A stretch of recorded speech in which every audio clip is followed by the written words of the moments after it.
आज निफ्टी ने एक शानदार रिकवरी दिखाई और ऑलमोस्ट 26,000 के लेवल को टच भी किया और मैंने अपने वीकली एनालिसिस के वीडियो में इसके बारे में डिस्कस भी किया था। निफ्टी 26,000 के लेवल के पास ट्रेड कर रहा है। आपको क्या लगता है कि निफ्टी 26,000 पे रेजिस्टेंस लेगा और वहां से एक फॉल आएगा? आपके जो भी लेवल से व्यूज हो प्लीज कमेंट से बताइए। इस वीडियो में मैं अपने व्यू शेयर करूंगा कि मेरे हिसाब से निफ्टी के कल के लेवल्स और मूवमेंट कैसी रह सकती है। आज निफ्टी ने एक शानदार रिकवरी दिखाई है तो कल का दिन निफ्टी के लिए काफी इंपॉर्टेंट होने वाला है, सो वीडियो बिना स्किप करे एंड तक जरूर देखिएगा।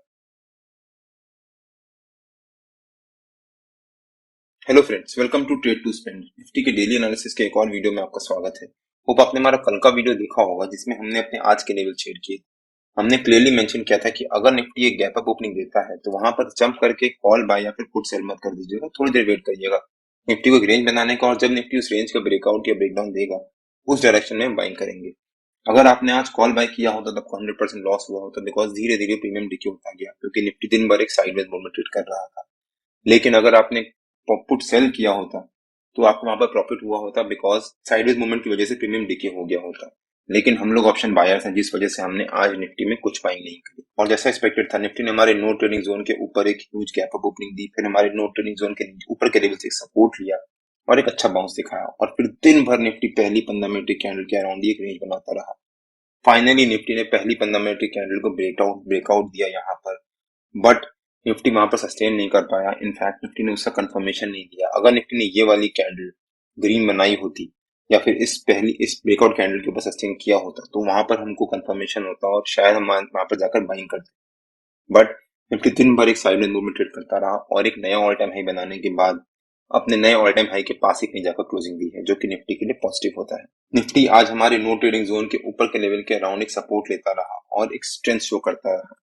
और ऑलमोस्ट सेम चीज बैंक निफ्टी में भी हुई है। अगर हम बैंक निफ्टी का चार्ट देखें एक बार, बैंक निफ्टी ने भी आज ऑलमोस्ट एक फ्लैट ओपनिंग दी, उसके बाद पहली 15 मिनट की कैंडल के अराउंड और हमारे नो ट्रेडिंग जोन के बीच के में ही एक रेंज बनाता रहा, और फाइनली बैंक निफ्टी ने भी हमारे नो ट्रेडिंग जोन के ऊपर के लेवल के पास एक रेजिस्टेंस लेना शुरू किया।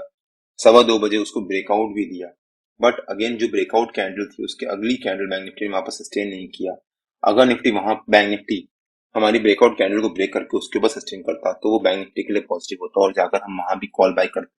बट ऐसा हुआ नहीं, और उसके बाद बैंक निफ्टी ने एक रेंज बनाना शुरू कर दिया और फाइनली हमारे नो ट्रेडिंग जोन के ऊपर के लेवल के पास ही कहीं जाकर क्लोजिंग दी, जो कि बैंक निफ्टी के लिए भी पॉजिटिव होता है, और बैंक निफ्टी भी हम कह सकते हैं कि एक स्ट्रेंथ शो कर रहा है।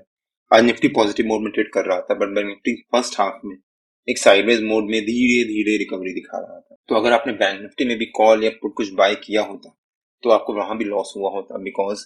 प्रीमियम डीके हो गया होता है। और बैंक निफ्टी में भी हमने आज ऐसा कोई बाइंग नहीं करी। निफ्टी और बैंक निफ्टी दोनों ही हमारे नो ट्रेडिंग जोन के ऊपर के लेवल के अराउंड ट्रेड करते रहे। निफ्टी ने सपोर्ट लिया और बैंक निफ्टी ने रेजिस्टेंस लिया। निफ्टी और बैंक निफ्टी के नो ट्रेडिंग जोन्स में डेली बेसिस पे अपने यूट्यूब चैनल में शेयर करता हूँ। अगर आपने मेरा यूट्यूब चैनल सब्सक्राइब नहीं किया है तो प्लीज सब्सक्राइब कर लीजिएगा और बेल आइकन जरूर हिट कर लीजिएगा, सो दैट जब भी मैं अपना अगला वीडियो पोस्ट करूँ आपको नोटिफिकेशन आ जाए। अब निफ्टी के चार्ट पे आ जाते हैं और देखते हैं कि निफ्टी के कल के लेवल्स और मूवमेंट कैसी रह सकती है। आज निफ्टी दिन भर पहली 15 मिनट की कैंडल के अराउंड एक रेंज बनाता रहा और हम कह सकते हैं कि निफ्टी एक स्ट्रेंथ शो करता रहा, और पहले भी निफ्टी ऐसा कर चुका है अभी रिसेंट पास्ट में। अगर हम निफ्टी का डेली चार्ट देखें एक बार, अगर आप ध्यान से देखो तो निफ्टी ने 12 सितंबर को यहाँ पर एक बहुत अच्छी 400 पॉइंट की रिकवरी दिखाई थी, और उसके बाद निफ्टी ने फिर एक रेंज बनाना शुरू कर दिया था उस रिकवरी कैंडल के या फिर उस स्ट्रॉन्ग कैंडल के ऊपर के लेवल के अराउंड। और आज भी यानी कल भी फ्राइडे को निफ्टी ने एक बहुत अच्छी रिकवरी दिखाई और आज फिर से निफ्टी ने उसी कैंडल के हाई के अराउंड एक रेंज बनाना शुरू कर दिया या फिर एक छोटी सी रेंज के बीच में ट्रेड करता रहा है। प्लस हम कह सकते हैं कि स्ट्रेंथ शो कर रहा है, और हमने अपने कल के वीकली एनालिसिस के वीडियो में इसके बारे में डिस्कस भी किया था। अगर आपने हमारा कल का वीकली एनालिसिस का वो वीडियो नहीं देखा है तो उसका लिंक मैंने डिस्क्रिप्शन में डाल दिया है और आपको ऊपर यहाँ पर आई बटन में मिल जाएगा। एक बार आप वो वीडियो जाकर जरूर देखिएगा। उसमें हमने क्लियरली एक्सप्लेन किया है कि निफ्टी की इस हफ्ते की मूवमेंट कैसी रह सकती है, और आज निफ्टी ने उसको फॉलो भी किया है। अब अगर कल निफ्टी इस रिकवरी को कंटिन्यू करता है और जो हमारा आज का हाई है उसके पास या उसके ऊपर ट्रेड करना शुरू करता है तो वो निफ्टी के लिए पॉजिटिव हो सकता है, और हो सकता है उसके बाद निफ्टी में बहुत अच्छी रैली आए, और हमने इसके बारे में अपने वीकली एनालिसिस के वीडियो में एक्सप्लेन भी किया है। अब अगर निफ्टी के 15 मिनट के चार्ट पे आ जाते हैं और देखते हैं कि निफ्टी के कल के लेवल्स और मूवमेंट कैसी रह सकती है। जो निफ्टी का हमारा आज के टाइम का ऑल टाइम हाई है या फिर जो हमारा निफ्टी का आज का हाई है 25,950, वो निफ्टी का हमारा कल का रेजिस्टेंस रह सकता है, और जो निफ्टी का हमारा आज का लो है या फिर जो हमारा आज का नो ट्रेडिंग जोन का ऊपर का लेवल था 25,850, वो निफ्टी का हमारा कल का सपोर्ट रह सकता है। हो सकता है निफ्टी कल 25,950 as a resistance, 25,850 as a support, इसी रेंज के बीच में ट्रेड करे जो निफ्टी ने आज ये रेंज बनाई थी। अगर निफ्टी कल इसी रेंज के बीच में एक फ्लैट ओपनिंग देता है, अगर निफ्टी एक फ्लैट ओपनिंग देता है तो वहां पर फिर जंप करके कॉल या पुट कुछ बाय मत कर लीजिएगा, थोड़ी देर वेट करिएगा निफ्टी को एक रेंज बनाने का, और जब निफ्टी 10 सवा 10 बजे तक एक रेंज बनाकर उसका ब्रेकआउट देगा तब उस डायरेक्शन में बाइंग या सेलिंग करेंगे। अगर निफ्टी ने एक फ्लैट ओपनिंग दी, एक रेंज बनाई 10 सवा 10 बजे तक, उसके बाद उस रेंज का ब्रेकआउट दिया, तब हो सकता है निफ्टी यहाँ पर जो हमारा आज के टाइम का ऑल टाइम हाई है इसके पास अगर एक हॉल्ट ले। अगर निफ्टी ने एक हॉल्ट लिया और उसके बाद उस रेंज का ब्रेकआउट दिया या फिर हमारे रेजिस्टेंस का ब्रेकआउट दिया,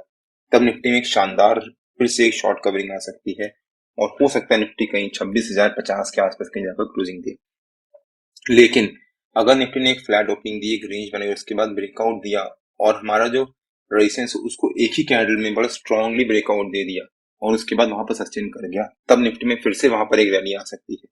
जितने भी लोग यहाँ पर 26,000 के लेवल पे ओवरनाइट कॉल सेल करके बैठे होंगे मंथली बेसिस पे या फिर अक्टूबर के मंथली बेसिस पे, उनको यहाँ पर लॉस होना शुरू होगा। निफ्टी ऑलरेडी एक रिकवरी मोड में है, एक शानदार रिकवरी दिखा चुका है और एज सच मार्केट में भी ग्लोबली या फिर इंडिया में भी कोई ऐसी नेगेटिव न्यूज नहीं है जो मार्केट को नीचे लेके जाए, जिस वजह से निफ्टी में एक बहुत अच्छी रैली आ सकती है और हो सकता है उसके बाद निफ्टी एक ऑल टाइम हाई बनाने के बाद कल क्लोजिंग दे। लेकिन अगर निफ्टी ने एक फ्लैट ओपनिंग दी, उसके बाद एक रेंज बनाई और हमारे सपोर्ट के पास आकर उसको ब्रेक डाउन दिया,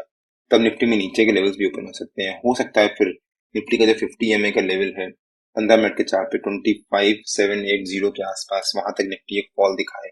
अगर निफ्टी इसको भी ब्रेक करके नीचे सस्टेन करता है तो हो सकता है निफ्टी पे 25,720 के आसपास कहीं जाकर फॉल दिखाए। But overall as such market में कोई नेगेटिव न्यूज नहीं है, तो हो सकता है निफ्टी एक फॉल दिखाए, फिर से एक रेंज बनाए और फिर वापस एक रिकवरी ले ले। अगर निफ्टी ने मान लीजिए हमारे सपोर्ट के नीचे या उसके आसपास एक गैप डाउन ओपनिंग दी, तब भी यहाँ पर जंप करके पुट बाय या फिर कॉल सेल मत कर दीजिएगा। अगर निफ्टी एक गैप डाउन ओपनिंग देता है, जितने भी लोग यहाँ पर पुट बाय करके बैठे होंगे या फिर कॉल सेल करके बैठे होंगे, उनको प्रॉफिट हो रहा होगा, वो अपना प्रॉफिट बुक करेंगे, जिस वजह से निफ्टी में एक रिकवरी आ सकती है। बट अगर निफ्टी ने गैप डाउन ओपनिंग दी और यहाँ पर सस्टेन कर गया, तो जो निफ्टी का 50 EMA का लेवल है 15 मिनट के चार्ट पे, ये निफ्टी का सपोर्ट काम करने लग जाएगा। उसके बाद हम इसका ब्रेकआउट ब्रेकडाउन का वेट करेंगे। अगर निफ्टी ने इसको ब्रेकडाउन दिया, उसके नीचे सस्टेन किया, तब निफ्टी में एक शार्प फॉल आ सकता है और हो सकता है फिर निफ्टी छोटी सी प्रॉफिट बुकिंग दिखाए, बिकॉज निफ्टी ऑलरेडी अपने एक नए ऑल टाइम हाई या फिर 26,000 का जो साइकोलॉजिकल लेवल है उसमें उसके आसपास ट्रेड कर रहा होगा। बट अगर निफ्टी इस रिकवरी को कंटिन्यू करता है और हमारे रेजिस्टेंस के पास या उसके ऊपर एक गैप अप ओपनिंग दे देता है, तब भी यहाँ पर जंप करके कॉल बाय मत कर लीजिएगा, वेट करिएगा। अगर निफ्टी ने गैप अप ओपनिंग दी और हमारे रेजिस्टेंस को ऊपर या उसके आसपास, तो और वहां पर आधा पौन घंटा सस्टेन कर गया, 10 बजे तक मान लीजिए सस्टेन कर गया अगर निफ्टी, तो हो सकता है निफ्टी में एक बहुत अच्छी शार्प शॉर्ट कवरिंग आए। अगर निफ्टी ने हमारे रेजिस्टेंस के ऊपर एक गैप अप ओपनिंग दी और यहाँ पर 10 बजे तक ट्रेड करता रहा, तब हम यहाँ पर कॉल बाय कर सकते हैं with this support as a stop loss, क्योंकि जब वो रेजिस्टेंस है वो सपोर्ट का काम करने लग जाएगा, उसके बाद निफ्टी में हो सकता है एक बहुत अच्छी रिकवरी आए। मैं 26,000 का कॉल अभी भी होल्ड किए हूँ, मेरी जो कॉस्ट है उस समय 0 है, बिकॉज मैंने 30 रुपए पे बाय किया था और मैंने 100 रुपए पे बेचा है उसको, तो 30 रुपए से 100 रुपए मतलब मेरी सारी कॉस्ट रिकवर हो चुकी है। अब जो भी क्वांटिटी में होल्ड कर रही हूँ वो सब फ्री ऑफ कॉस्ट है, तो मुझे ऐसा कोई लॉस की टेंशन नहीं है। जो भी निफ्टी की कल की मूवमेंट होगी उसके बारे में हम लोग कल डिसाइड करेंगे कि मेरे को उस पोजीशन से एग्जिट करना है कि नहीं। निफ्टी और बैंक निफ्टी के जो भी लेवल्स होते हैं वो रेगुलर बेसिस पे मैं अपने फ्री टेलीग्राम चैनल में पोस्ट करता रहता हूँ। अगर आपने मेरा फ्री टेलीग्राम चैनल ज्वाइन नहीं किया है तो उसका लिंक मैंने डिस्क्रिप्शन में डाल दिया है और आप मेरे को टेलीग्राम में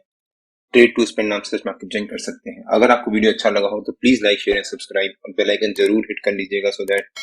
जब भी मैं अपना अगला वीडियो पोस्ट करूँ आपको नोटिफिकेशन आ जाए। कल मार्केट में मिलते हैं, टिल देन जय श्री राम एंड जय हिंद।